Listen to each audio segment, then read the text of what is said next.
Boa noite, Shavua Tov, uma boa semana para todos.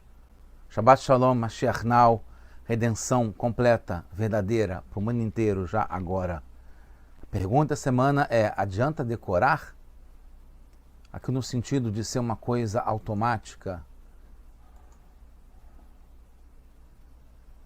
instantânea, sem estar impregnado, sem estar embrenhado, sem ser verdadeiro, sem se tornar um conhecimento e também a crença, a fé, a confiança completa. Uma coisa superficial. Adianta? Não, não adianta. A gente está no projeto do Sirot, esse é o volume 21, e é a Sirá que fala de Purim. A gente está chamando de Purim agora. Então a gente vai ver que a resposta é: não adianta decorar, precisa estar impregnado, precisa ter fé, confiança, desde criança, como a gente vai ver, que vai ter um futuro bom e sem medo. Está baseado em 3 psukim, porque Mordecai teve a notícia do decreto que Haman, maldito, tinha acabado de conseguir a assinatura do seu decreto que ia exterminar num dia só homens, mulheres e crianças do povo inteiro judeu. E Mordecai saiu e encontrou 3 crianças elas estavam vindo da escola, e pediu para elas falarem o que tinham estudado. Cada criança falou um passuco. Ele pediu para as crianças, como é costume no Tanar, falarem o passuco que eles tinham estudado. A primeira falou baseado no provérbio, no livro de provérbios do rei Salomão, Atran Parpitom, que a gente fala esses 3 versos no final das rezas todos os dias.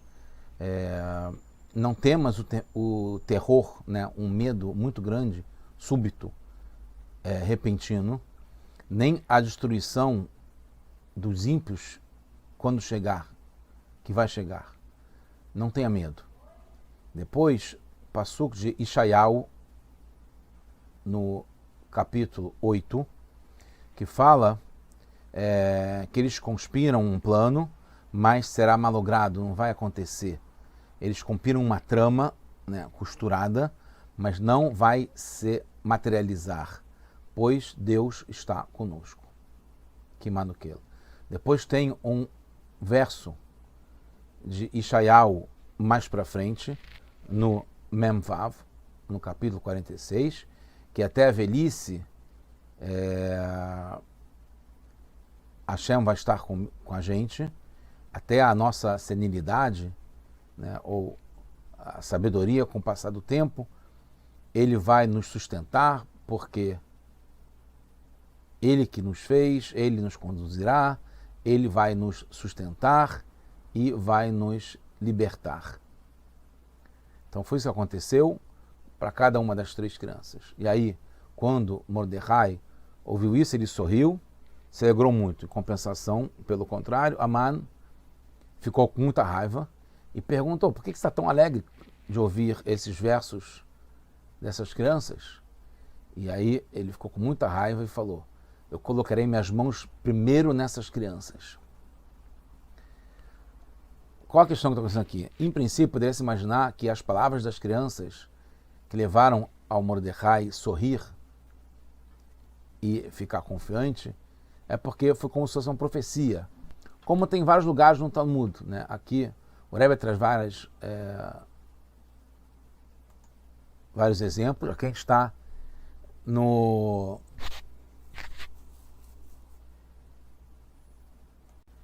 em Gitin, Tratado de Gitin, do Talmud, na página 68, na Mud Aleph, que fala sobre alguém que quis fazer uma peça contra o Rav Sheshet, que cavou um buraco no meio da rua e botou um pano por cima, e querendo que o Rav Sheshet passasse por lá e caísse. Mas o Rav Hizda viu por trás, viu que estava acontecendo isso e fez sinal para o Rav Sheshet que tinha alguma coisa errada para ele não andar por ali. E aí o Rav Sheshet, ele viu uma criança e perguntou para a criança, como está escrito também na Megillah, Psok li pesukecha.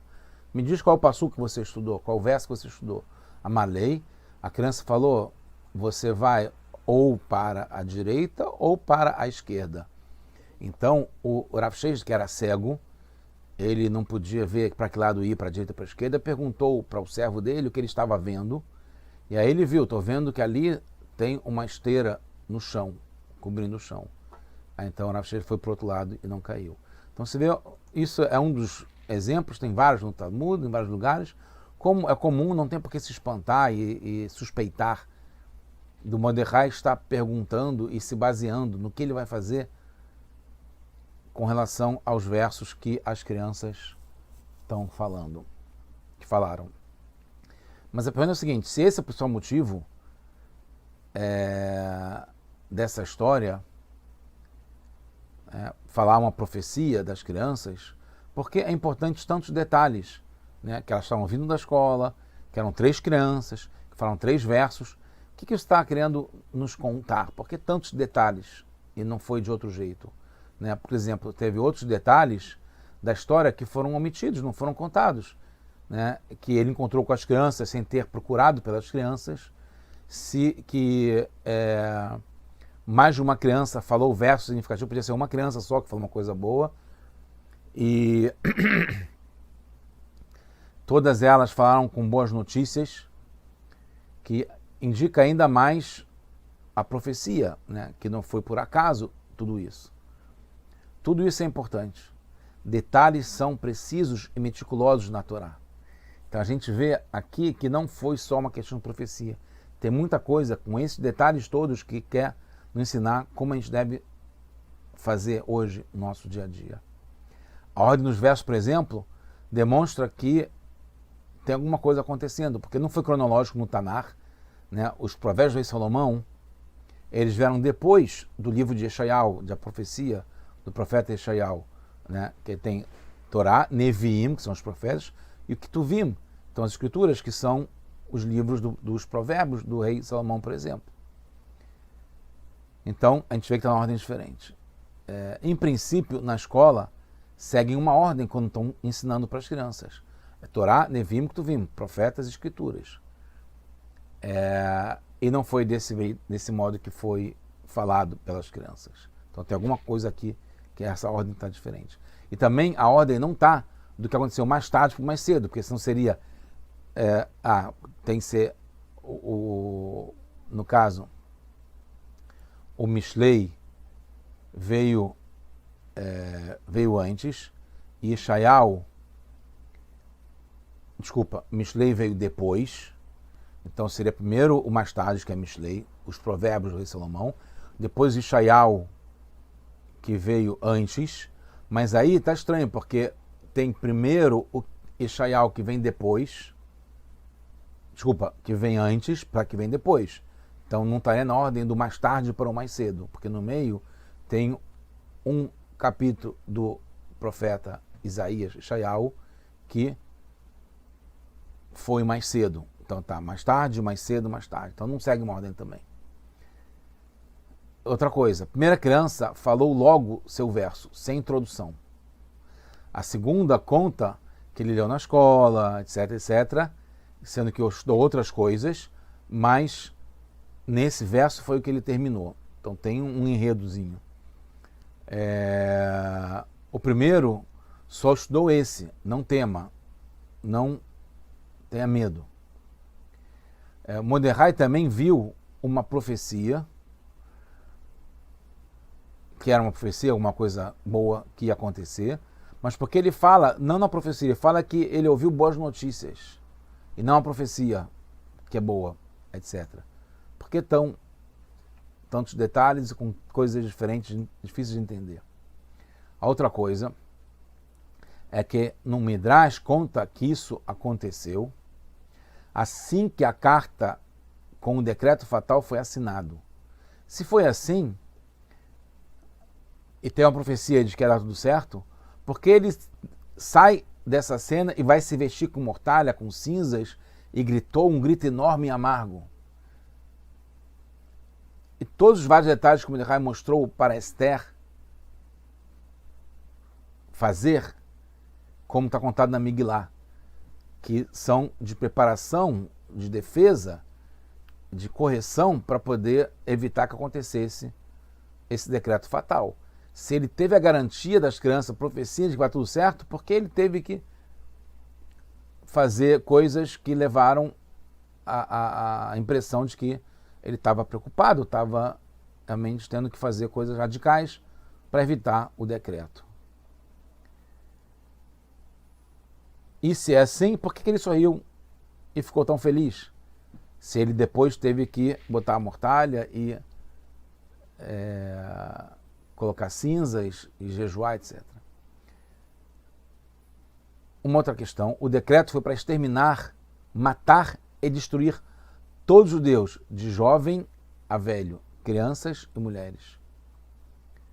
Na Megilá fala que a causa para ter esse decreto foi que Mordecai não quis se ajoelhar e se prostrar para o Amã. Foi o único.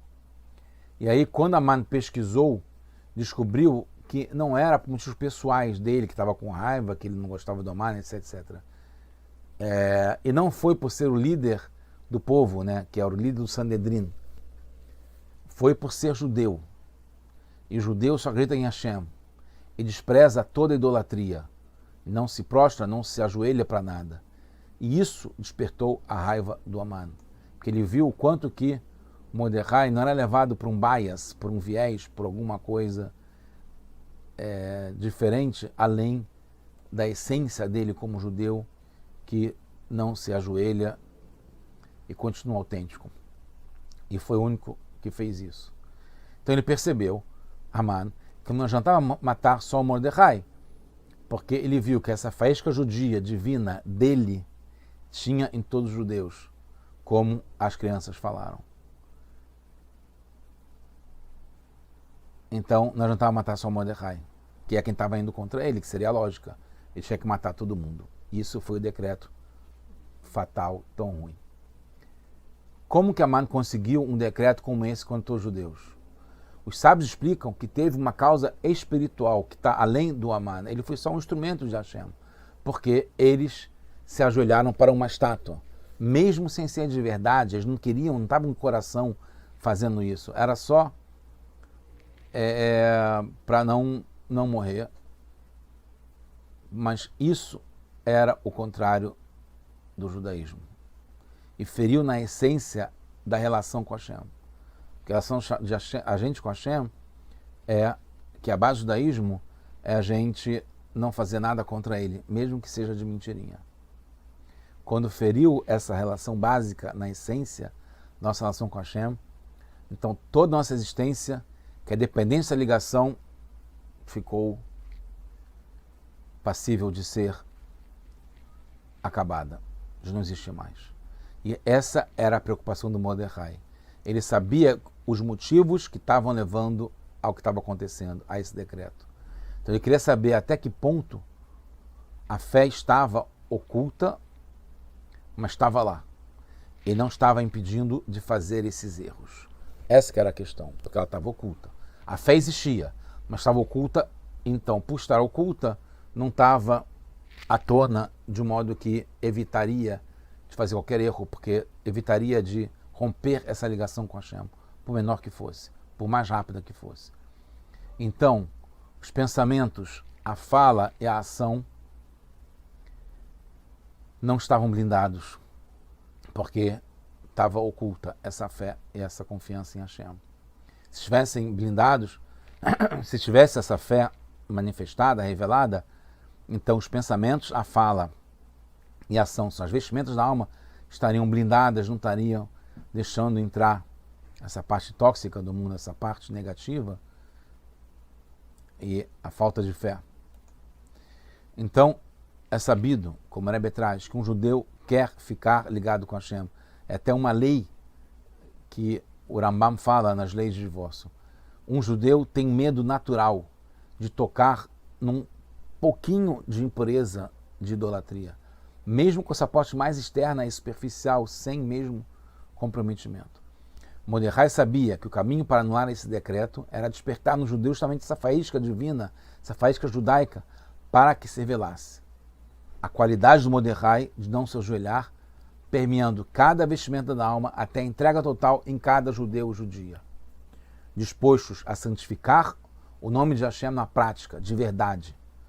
Quando ele ouviu a criança vindo da escola, pura, falando os versos que demonstram essa fé inabalável, a confiança total em Hashem, não tem medo de nada, só de Hashem, ele soube que os judeus aguentariam passar no teste. Estava começando, teria um ano ainda até a história, o mês de Adar, quando a gente estava em Nissan, até o mês de Adar, que seria a aplicação do decreto. Então, essa confiança total em Hashem, que ele percebeu nas crianças, pelos versos que eles falaram, mais do que a profecia, mas por ele estar manifestando o que as crianças estavam sentindo, não era decorado, não era decoreba, não era só da boca para fora. Soube que os judeus aguentariam o teste, porque a parte principal, essa faísca divina, judaica, que não se prostra, não se ajoelha, que continua firme e forte, mesmo com a fé oculta, ele então sorriu e teve uma grande alegria. Aí porque teve o luto e o grito depois, foi justamente para despertar a faísca judaica em todo o mundo. Foi como se fosse externo, para que as pessoas reconhecessem isso e voltassem. Para se revelar, se expressar na prática com todo mundo, ao perceber que ele estava sofrendo com isso. Qual a diferença dos 3 versos? Porque precisou de 3 versos, de 3 crianças diferentes. Então, o primeiro que fala Al-Tirá é não ter medo do que virá.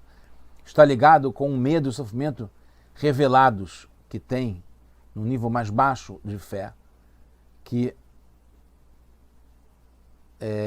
percebe como a natureza se comporta e tem medo do que pode acontecer. Se vai ter dinheiro, se não vai ter dinheiro, se vai ter saúde, não vai ter saúde, se vai ter amizades, se vai ter com quem falar. Né? Qualquer situação, quando vai num lugar, quando vai para o trabalho, quando tem que pagar alguma conta, se vai ter dinheiro ou não, isso está a esse medo do que pode acontecer, está ligado com a natureza. Então, o rei Salomão, né, com a sabedoria, o conhecimento de Hashem, a palavra de Hashem, fala para não ter medo. E não tem nenhuma explicação por que não ter medo. Só simplesmente. É a parte mais básica da criança que fala para ter fé e confiança e não ter medo nas coisas que acontecem no dia a dia. No verso que tiveram uma ideia, que conspiraram, mas não vai se cumprir, não é sobre um sofrimento visível. São só ideias e coisas que podem causar, mas não acontecerão, como foi falado, pois Hashem está conosco. Já é um outro nível, que você percebe que existe, mas que não vai acontecer. Não tem mais tanto medo. No verso sobre aguentar firme, não faz menção a problemas, nem reveladamente, nem de forma oculta, como a gente falou no primeiro verso. A velhice, né, essa senilidade que vem depois da velhice, são processos naturais, como Hashem criou o mundo. Mas temos a garantia que faremos o certo e vai dar tudo certo, que Hashem está conosco. Esses 3 versos são 3 níveis de fé e confiança em Hashem. Isso é uma aplicação prática para a gente no nosso dia a dia. O primeiro que fala Al-Tirá, me parpitom, com esse medo repentino, está ligado com a natureza, que a pessoa tem medo e se assusta de repente. Mas um judeu que acredita em Deus, todo judeu acredita em Deus, não tem esse problema, porque tudo que Hashem faz é para o bem. O outro, que fala o Passuk de que eles conspiram, conspirações e querem ir contra a gente, não só não tem essa desconfiança, a gente confia em Hashem, como tem certeza que o problema nem vai acontecer, porque Hashem está conosco.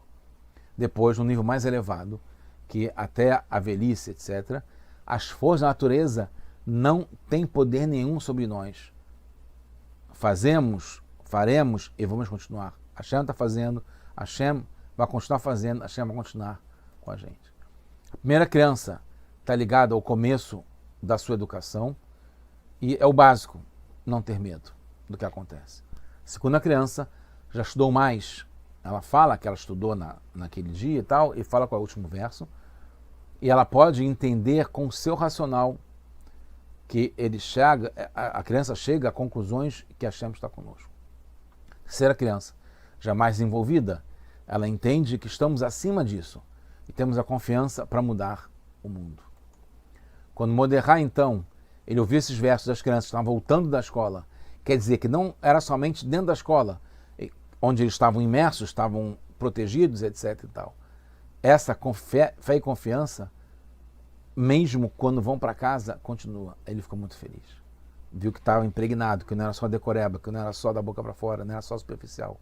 Estava realmente envolvendo a criança. A faísca divina e judaica estava completa. Por isso que ele falou que o motivo são as boas notícias, não é profecia. É porque boas notícias de que isso realmente continua. Ele percebeu o quanto continua. A profecia é uma consequência, o futuro é uma consequência. Se tem a base, se a coisa está bem formatada, bem estruturada, bem enraizada na criança, principalmente, vai dar certo. E por isso que Haman ficou com raiva, porque ele viu que continuariam a não se ajoelhar para ele. Todo mundo, não era só Mordecai. E aí que está explicado que o povo cumpriu em Purim o que começou em Matan Torá. Só que Matan Torá foi com pressão, com a cabeça, com a montanha por cima da cabeça, até que eles falaram, vamos fazer e vamos entender. Aqui em Purim foi de livre e espontânea vontade, essa entrega total. E também tem a relação que, nos dois casos, em Purim e Matan Torá, foram as crianças que foram os nossos fiadores, que garantiram que isso ia dar certo, ia para frente e a gente ia continuar. Então, terminando a orientação prática, para todas as gerações, em particular, o Rebbe fala especialmente para a nossa geração. Nossa geração é da iminência da chegada do Mashiach. Enquanto ainda tem governantes, presidentes, primeiros ministros de outros povos, né, além de Israel, como Ahasverosh, que tinha na época de Purim, o Rebbe cita justamente Ahasverosh, mas já está pronta a Geulah, a redenção, para o mundo inteiro. Desde cedo, devemos saber que não devemos ter medo de ninguém, como as crianças falaram, a primeira criança, só de Hashem. Como Hashem aprendeu do seu pai Rabbi Eliezer, que falou para ele antes de morrer, duas coisas tem que aprender. Uma delas é não ter medo de nada a não ser de Hashem. E a gente sabe que Deus está conosco e estamos acima da natureza. Quando nossas crianças vivem com esse conhecimento, fé e confiança impregnados nelas, dentro e fora da escola, a gente vai ter a salvação do mundo inteiro. Como o Rebbe termina falando, traz várias profecias, no caso, ele fala sobre justamente o tema que a gente falou, que são as crianças, justamente, Reshiv Lev Avot Abanim, está baseado na profecia de Malachi, no final de Malachi, que fala, primeiro fala, então no Tehillim, que da boca das crianças que ainda estão mamando também, Isata Oz, você, Hashem, Mipi Olelim Vionkim Isata Oz, você fincou essa força da Torá e da redenção para acabar com os inimigos e se vingar deles. E aí vai se cumprir a profecia, como está falado aqui, Veshiv Levavot Albanim, que ele vai, as crianças vão fazer os pais voltarem através dos Banim. E aí Hashem fala, ainda em Malachi, eu vou mandar para vocês o profeta Elias, que vai anunciar a redenção. E o Malabanim Derech Ahavá Veratzon vai falar para as crianças, para os filhos, com amor e com vontade. Lehu Vedabru Elavetechem, vão e falem para os seus antepassados que vocês vão pegar nos caminhos de Hashem, como está explicado no Rashi dessa profecia.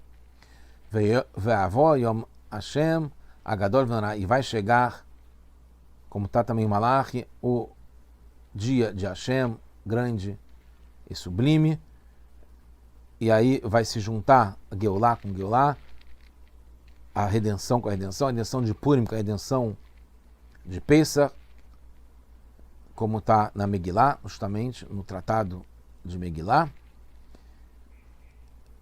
e vai ser o dia da redenção verdadeira e completa através de Mashiach Tzidkeinu, do justo Mashiach, Bekar Mamash, agora já. Tudo de bom para todos nós. Besorot Tovot, Hag Purim Sameach, Shabbat Shalom, Mashiach now.